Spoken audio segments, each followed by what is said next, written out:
जी जी, दो मिनट के लिए आप हजरात के दरमियान जो मेहमान मुकर्रम तशरीफ लाए हैं, बहुत इल्मी लोगों में से हैं अल्हम्दुलिल्लाह, तब जाके आज सियासत के उस मकाम पे हैं जो उनका हक है। मोहतरम खालिद अनवर साहब को मैं आवाज़ देना चाहता हूं कि आप तशरीफ लाएं और तशक्कुर के चंद कलिमात आप पेश करें। मोहतरम खालिद अनवर साहब, बस इसके बाद मुत्तसिलन हजरत का खिताब।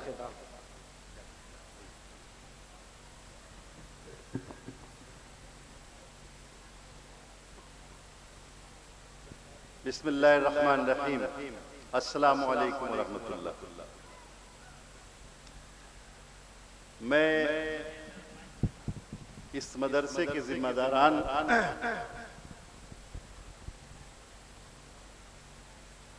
जनाब नाज खान साहब जो सेक्रेटरी हैं और यहाँ के सरपरस्त जनाब इश्तियाक अहमद खान साहब, मोहम्मद निज़ामुद्दीन साहब और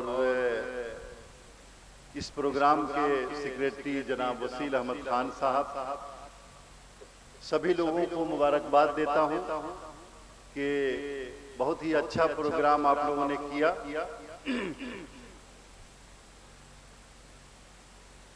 नदतुल उलमा लखनऊ से तशरीफ लाए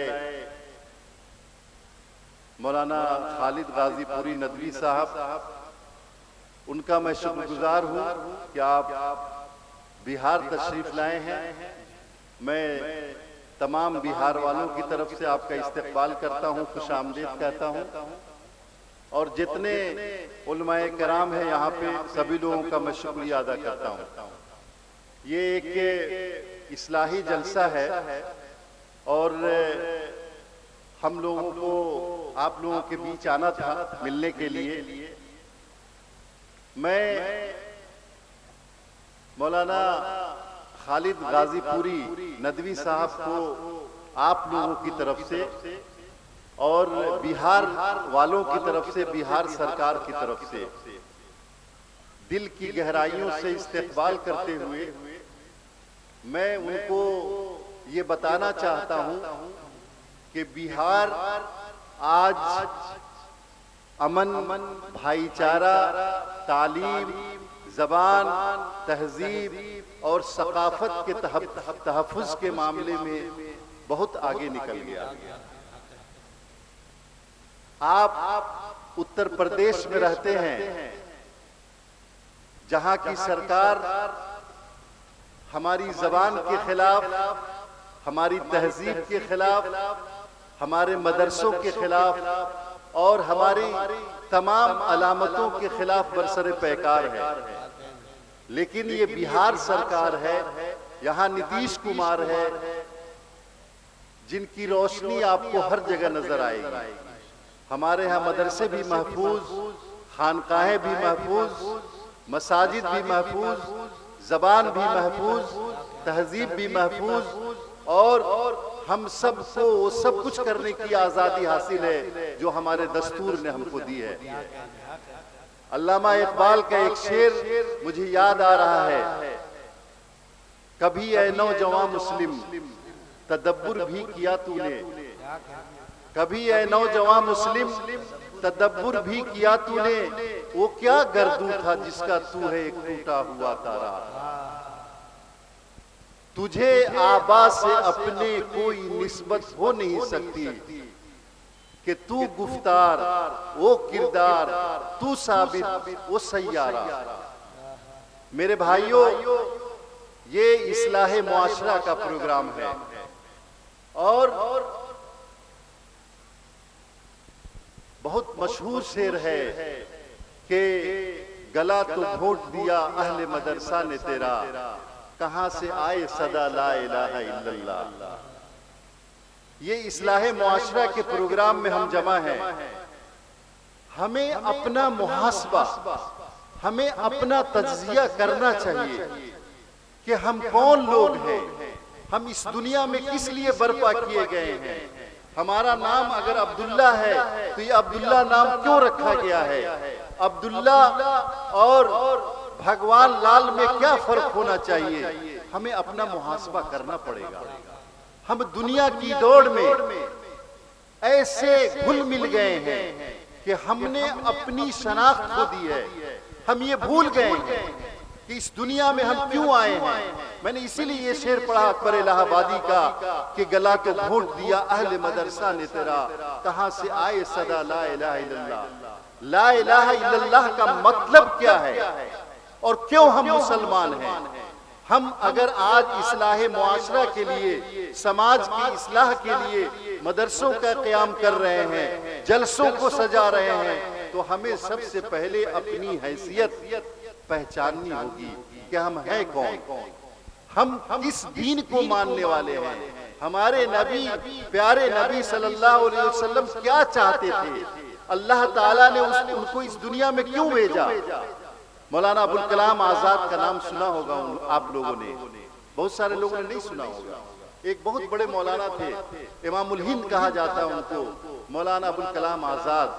वो बहुत बड़े सियासी लीडर थे, हिंदुस्तान की आज़ादी में उन्होंने बहुत किरदार अदा किया। उन्होंने दीनी किताबें भी बहुत सारी लिखी। उनकी एक किताब है तफसीर, कुरान करीम की तफसीर, तर्जुमानुल कुरान, पढ़िएगा, अपने लोगों को पढ़ना चाहिए।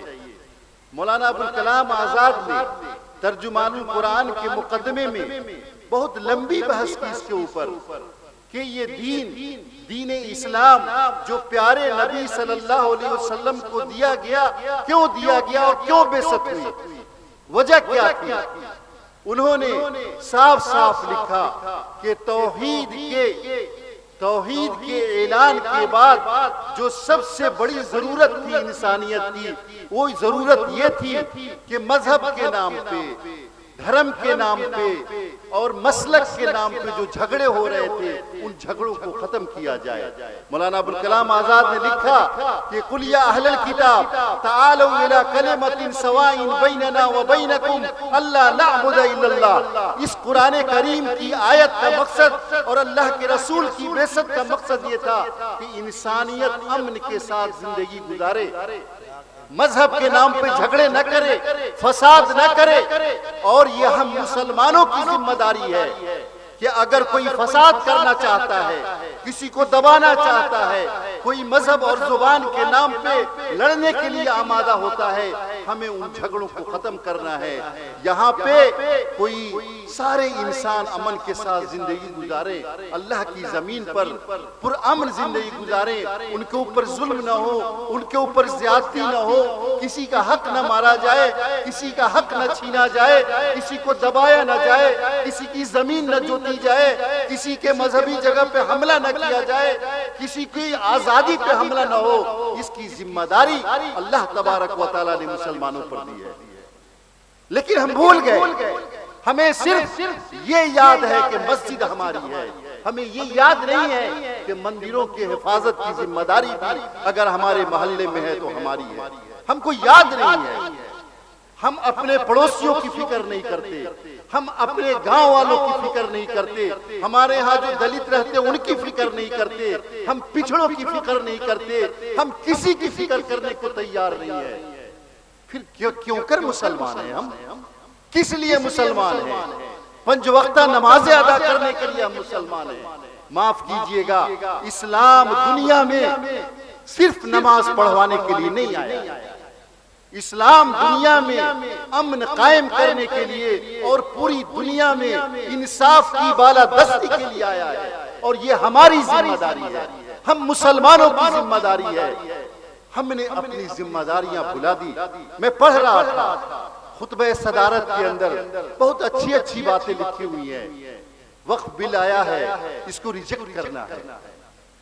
क्या हिंदुस्तान का कानून लोगों की मर्जी से बनेगा?